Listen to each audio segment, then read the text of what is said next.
Hey everyone, Hank with Outer Rim Travels here. So surprise, we are at Universal Orlando Resort. At the end of last video, I wasn't sure exactly where I'd end up and I didn't have this booked, so I was able to confirm it, and we're here to visit the Universal Epic Universe store. Looks absolutely amazing. That model is crazy. I cannot wait. So excited for this new theme park coming next year. And the good news is I hear we're not gonna have to wait till summer.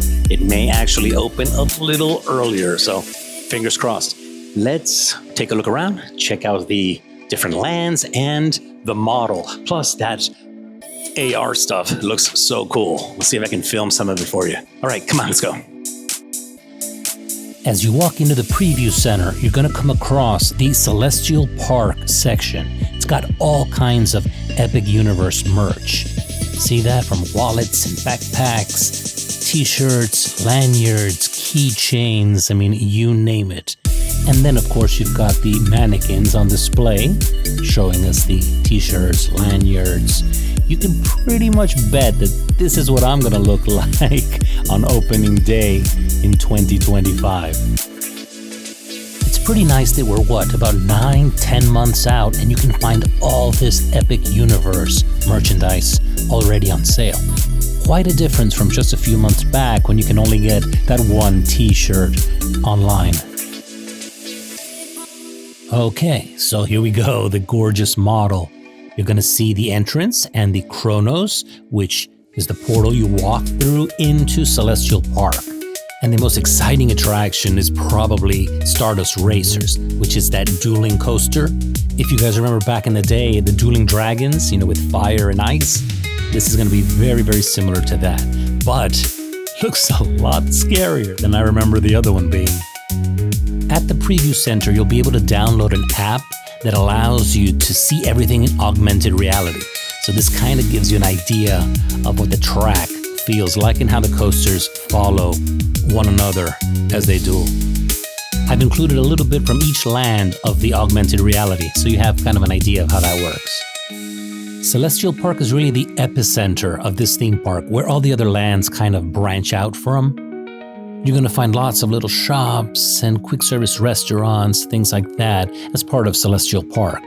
The Helios Grand is the center point of Celestial Park, but you do also have Constellation Carousel, as well as fine dining restaurants, the Atlantic and the Blue Dragon. Now, the Helios Grand Hotel will be Universal's first in-park resort. It's going to have 500 rooms, so you can expect those are going to go very quickly. That said, the views of the fireworks and lagoon show will be unmatched. Let's take the quick fly through. I'm sure you've seen these, as Universal has been kind of ramping up the marketing efforts for the opening of Universal Epic Universe. I thought it'd be kind of cool for you to be able to check out Constellation Carousel, from the inside, which you can't really see in the model. So here you go. How beautiful is that?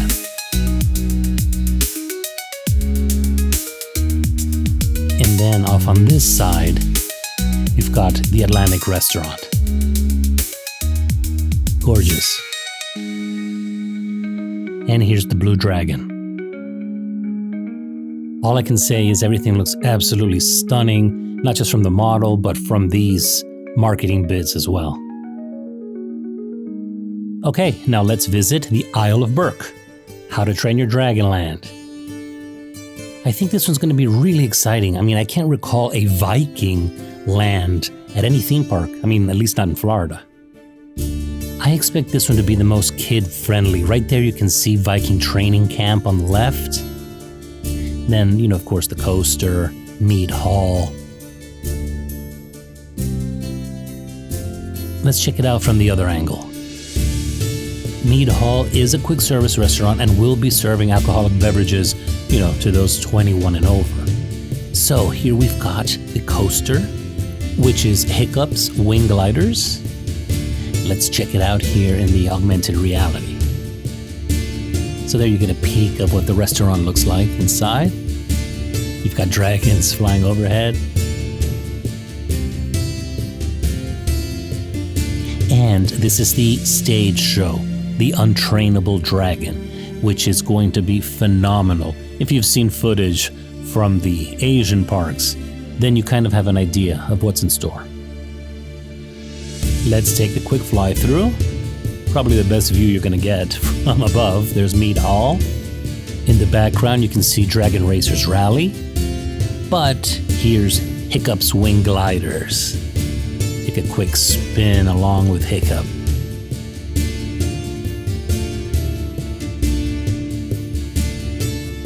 And here's a better shot of Dragon Racers Rally. Is it me or does that look terrifying? Yes, I plan to drink like a Viking at Mead Hall. And finally, off on this side, you've got a really cool splash zone for the little ones. It's called Fire Drill. And you'll be on these boats and shooting water cannons at each other. Yeah, seems like that one's going to be a total blast. Next up, Super Nintendo World. I haven't had a chance to visit the one out in California yet, but looking forward to this one. And they actually had a ton of Super Nintendo World merch. It's nice that it says Orlando, Florida on it already. Check out all the plushies, Bowser, Yoshi, Mario, Luigi. So much cool stuff.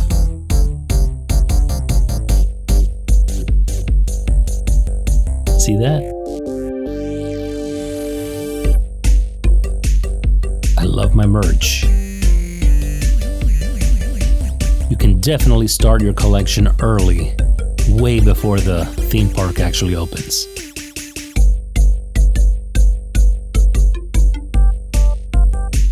Here's the portal to Super Nintendo World. You can see Peach's Castle right there. And there's Super Mario Land. Off on this side, you've got Donkey Kong Country, which is probably going to have one of the coolest coasters at all of Epic Universe. That's right, during Minecart Madness, the carts jump the tracks. Hey, there's Donkey Kong. I love this augmented reality stuff just so much. And the main attraction is Bowser's Challenge. There it is, so based on Mario Kart.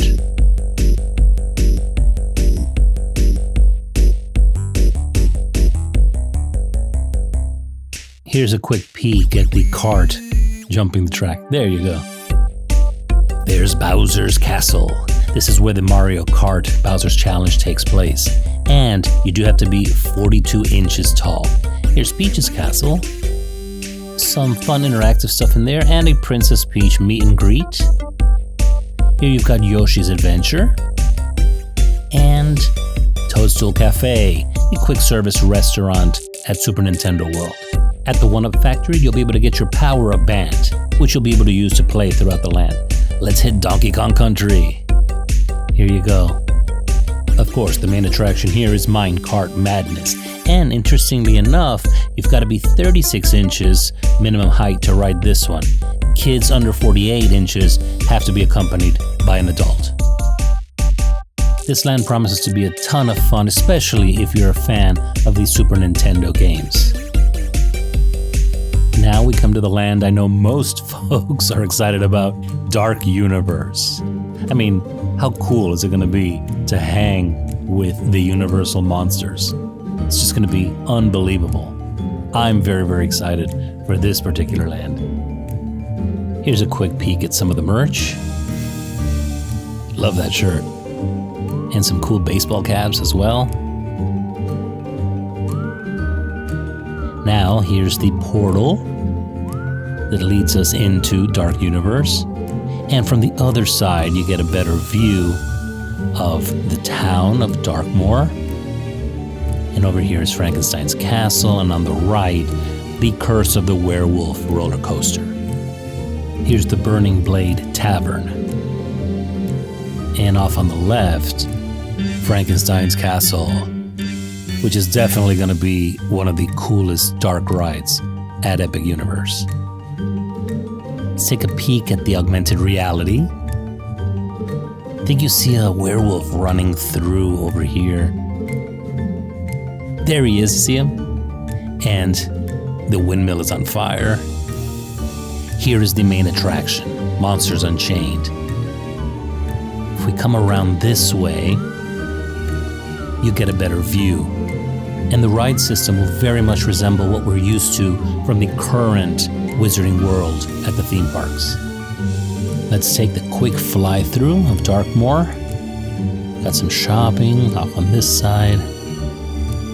And Frankenstein's Castle, where the main dark ride attraction takes place. Yeah, it's gonna be awesome. Off on this side, you've got the Curse of the Werewolf. Kids must be 40 inches tall to ride this one. Love the full moon up there. And Dark Universe will feature a monster makeup experience where the kids can transform into werewolves, vampires, mummies, that kind of thing. There's the Burning Blade Tavern. Super cool. I can't wait for this land. Finally, we've come to the Wizarding World of Harry Potter, Ministry of Magic, and this is the land that we know least about at the moment. Universal has not released the details, but here is some of the merchandise that's available for purchase.